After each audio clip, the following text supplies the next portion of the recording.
Muri rya minsi Yezu yavuze ati mbe bane ubwami bw'Imana busa niki kandi no bugereranya niki busa n'agatete k'isinapu umuntu yateye mu murima wiwe kakamera kakaba igiti kinini mbere n'inyoni zo mu kirere zikahava zikaza kwarika mu mashami yacu.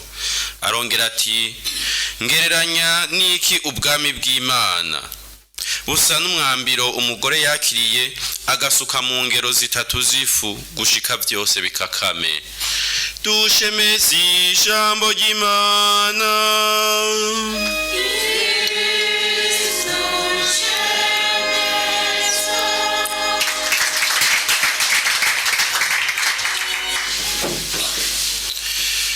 Yezu mu nyigisho ziwe yagiye aratanga yigisha abamugendanira abigishwa nabo yari yaratoye ngo baba batumwa.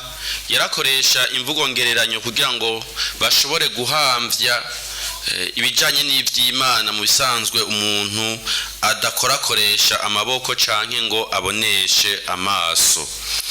Naco gituma mbere igihe cyose twitwa ba Kristo, igihe cyose twitwa abigishwa ba Yezu, twosaba uyo mutima ushobora gukiruruka ugahamvya ivy'Imana.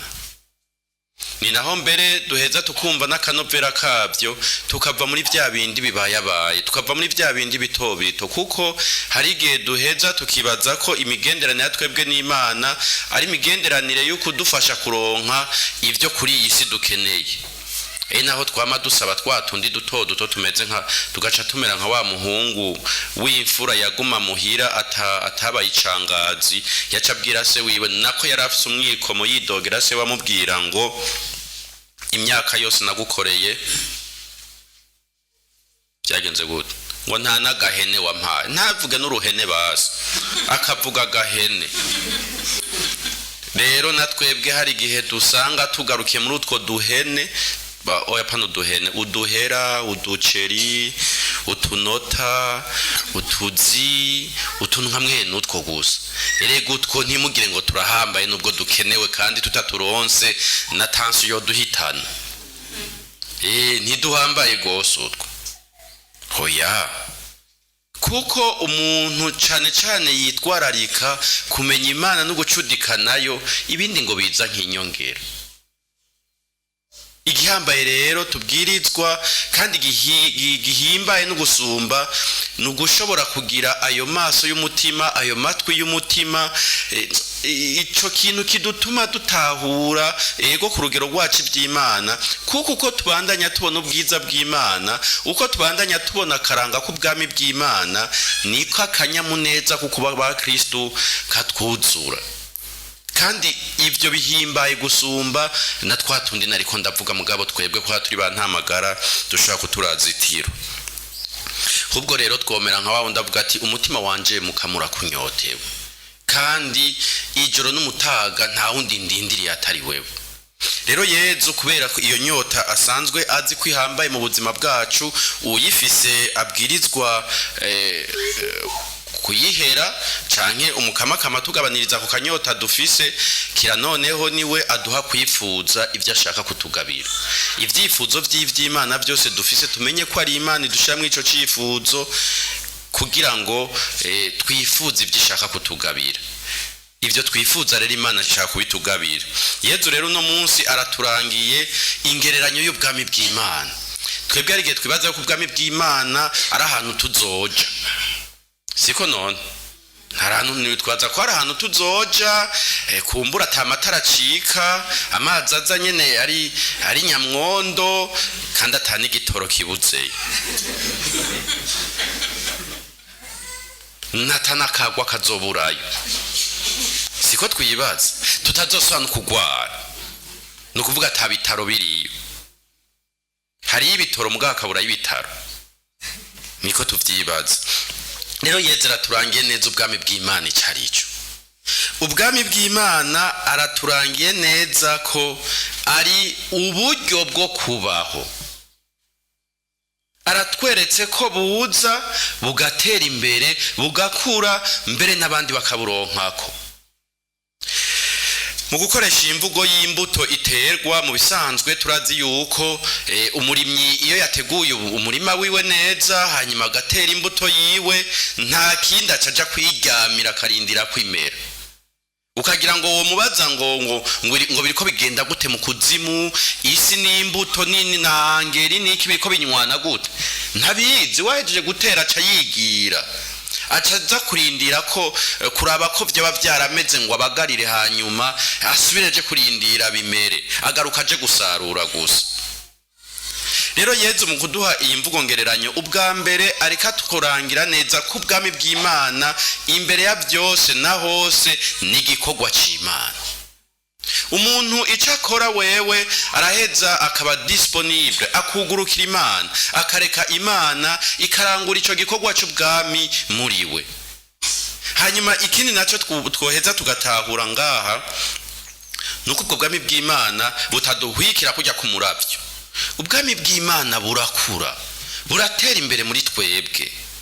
Mbere ngo hari umugabo yigeze kuja gutera ngo yateye ikigori, ateye ikigori ngo akamacica impande ngo arabe ingene gikura. Mugabo ntiyigeze abona ingene gikura, ntabona ingene kiduga tabona. Nubwo bwami bw'Imana muri twebwe Imana iraburangura twebwe tutabizi. Mbere kenshi na kenshi uko umuntu atera imbere mu migenderanire yawe n'Imana, kenshi hari n'igihe abona umenga aracari inyuma gose. Umuntu uko atera imbere mu migenderanire afitanye n'Imana, uko akura mu bucuti bwawe n'Imana, hubwo ucumengo nta kirakogwa, nta kiraranguka. Mugiye kuraba beranda bose musanga hayako kantu ko kwama biganyira umengo haraho batarashika. Rero kenshi ubwo bwami bw'Imana Imana iraburangura muri twebwe, bukaba no muri twebwe ntitubone ingene buheza bugatera imbere. Mugabo rero uko butera imbere niko duheza tukabivyabona vyabwo kugira ngo n'abandi baheze babwinjiremo, baheze babushikire. Kandi twumvise niyo mvugo ko ariyo iranga ingereranyo ya kabiri, ifu bashiramwo levire, umwambiro, hanyuma igakakama. Uwo mwambiro ni ukakamisha iyo fu. Nukuvuga ni bwa bubasha bw'Imana Imana ikoresha muri twebwe, ikabandanya iduha inema n'ingabirano yayo, tukabandanya dutera imbere muri ubwo bwami bwayo. Ikibazo rero gica kiza, mbega ubwami bw'Imana ni iki? Tuvuze ubwami bw'Imana natangwe ndababwira ntitwibaza ko ari ahantu tuzoja. Oya, navuze ni ubwami bw'Imana n'ukungene tubaho. Paulo Mweranda niwe yigeze kuvuga ngo ubwami bw'Imana si kibazo cyo kurya no kunywa no kwambara. Ubwami bw'Imana na mahoro, ubutungane, ikigongwe, ukugira neza n'ibindi byose. Muri make ubwami bw'Imana nuko dushusha na Kristo, nuko dusa na Kristo, tukigenza nkawe, tukarangwa n'urukundo, tukarangwa n'ubutungane, tukarangwa n'amahoro. Aho rero niho tuba turi mu bwami bw'Imana. Ubwami bw'Imana rero ntimwibaze ngo hariho moyendo de plasma yabwo buzodushikanayo. Ubwami bw'Imana ahubwo butangura ngaha kuri iyi si gushikaho buzorangukira mu bwami bw'Imana nyene koko, aho tuzokwihweza Imana imbona nkubone, tukayitangarira amaso mu yandi, turi muri yo tunywanye nayo, atagihengeri kihari canke atagicuga kihari. Rero tuvuze ko ari amahoro, ubutungane, urukundo, kwitangiranira, duca twumva ingene bikwiriye mu muryango ko abanyamuryango kugira ngo ube mwiza babwirizwa kurondera gusa na Kristo. Naha twumvise Paulo Mweranda avuga ati kw'izina rya Kristo ndabasavye mugamburukiranire, mwubahane, mugiranire icubahiro, muze muri itanaho.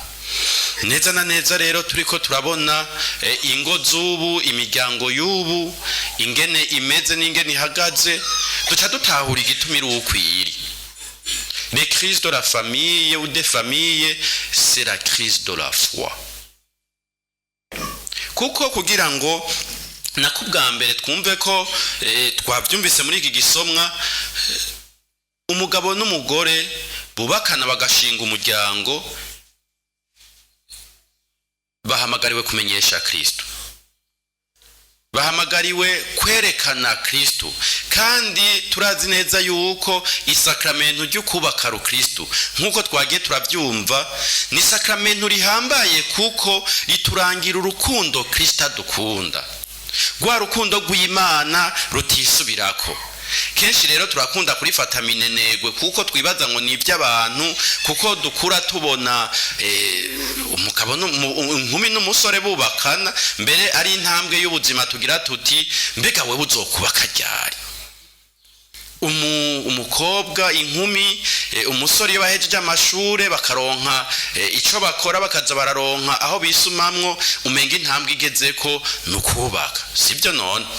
Kandi ni nayo ibigezwe kiye bari cyo wahamagariwe, kuko twame twibuka ko kubaka rukristo n'umuhamagaro w'Imana uri mu mihamagaro nk'iyindi yose.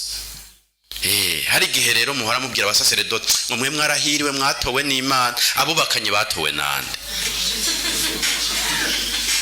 Nibanga umuntu ahamagarirwa kandi akaritorerwa, kandi iryo banga ni Imana yonyene yarishinze, nubwo abantu twaciye turigira icibare cacu na propriété privée yacu. Ugaca usanga rero abantu bariko bavyuba kuko bavyumva, canke babigenza uko bavyumva, canke uko bavyumva mu binyamakuru no mu maradiyo, ugasanga naho canke n'imico n'imigenzo naho bahushirije. Kubera iki? Uwo bokwisunze siyo bisunga ibindi. Naco gituma rero twumva neza ko ubwo bwami bw'Imana ari bwo buheza bukaba isoko ry'ingeso nziza n'inyifato nziza, mbere n'ububasha bwo guheza ngo ingo zibe nziza. Kristo rero niwe yaturangiye ingene adukunda mu magara make yacu, adukunda mu bugaba bwacu, akarondera kudusasagazamo bwa bwiza bw'Imana, bwa bwami bw'Imana, kugira ngo turushirizeho gusa nawe. Ari naho rero umaze kubona ico gikorwa c'Imana muri we, ari umushinga ntahe, niho acabona ico yisunga kugira ngo nako mu migenderanire heza akagiranira n'umupfasoni wiwe. Twumvise yuko umugabo ari we mutwe w'urugo, ari we agaba umugore. Rero hari gihe kandi murabibona n'ivyiyumviro vy'ubu bimwe bita ngo feminisme, ngo nuko bavyita mouvement féministe, ko bumvi batahuye nabi iryo jambo, baca barondera twiganzura uyo mugabo twumvise uko kuganza umugore ingene bigenze. Uko kuganza umugore si nkuganza igihugu, wowe uganza umugore si nkuganza itunga ryawe, wowe uganza umugore ce n'est pas une domination. Mu gifaransa ngene notwo bitahura neza uburyo umugabo rero w'umuyitwa umutware w'umukenyezi wiwe nuyo arangura ico Kristo arangurira Ecclesia mu kwema mwitwararika. Mbere nawe yoshika kuri gwa rugero abonye bitagenda neza, avuga ati none ko amahoro yoboneka, reka njyame ngaho nce ko winjire mugabe kazi wanje. Biragoye.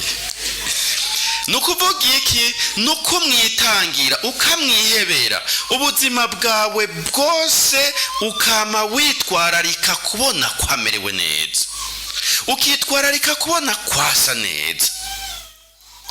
Mbere n'agacupa ko kumugoroba ushobora kugahebuka mubwira uti genda mudiwe, ugenda usongoza inzara.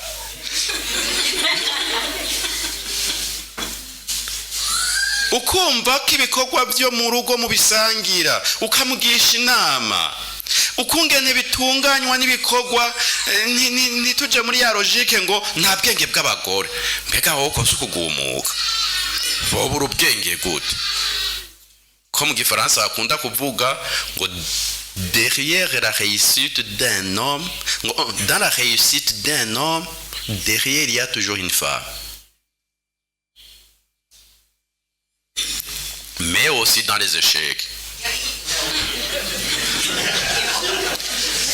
Kubera ko umushinga ntahe azi neza ko ataha mu rugo rurimo umupfasoni koko yanyuzwe n'ubwami bw'Imana, afise imico n'imigenzo ikomoka ku Mana, nukuri uyo mugabo ataha himbawe.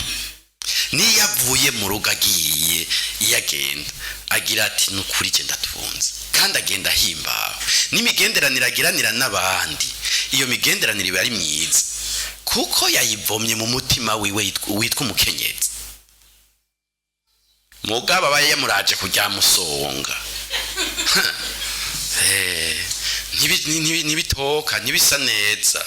Kandi rero ngo abagabo bagorwa n'abagore babo bakunda gupfa kare. Hari naco gituma rero kugira yikingira cizaratatevye mu Kirundi bavuga ngo urugo wanka urucugwamwo nijoro. Hagera abakenyezi batari bake babona bashinga ntahe bataha bwije basanga abana nabo n'umukenyezi basinziriye no kugira ngo bikingira urwamo baronke n'amahoro ave ku kazi byamwanikiye ave ku kazi mu stress acata mu rugo ashikira ku stress asumba ya mbere acaraba aca kugira ngo babe barasinzira kugira ngo ingorane zigabanuke atore na kabiri. None bavukanyi tuvyumve neza ni magiriranire na cane kugira ngo bitoke birame bise neza uwo tubwirizwa kwa matwihweza mu buzima bwose.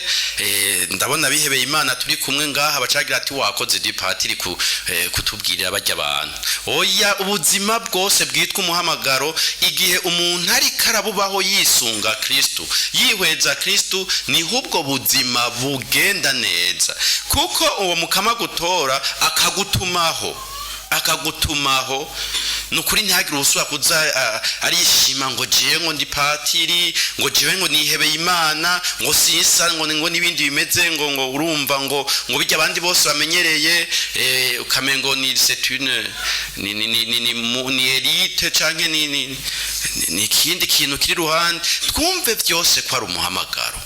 Uyo muhamagaro kugira ngo umuntu awubeho neza abwirizwa kubona uwariwe n'ingene ucapuye wawucapuye rero n'umukama ni waduhamagara ni watwereka iyo tuja.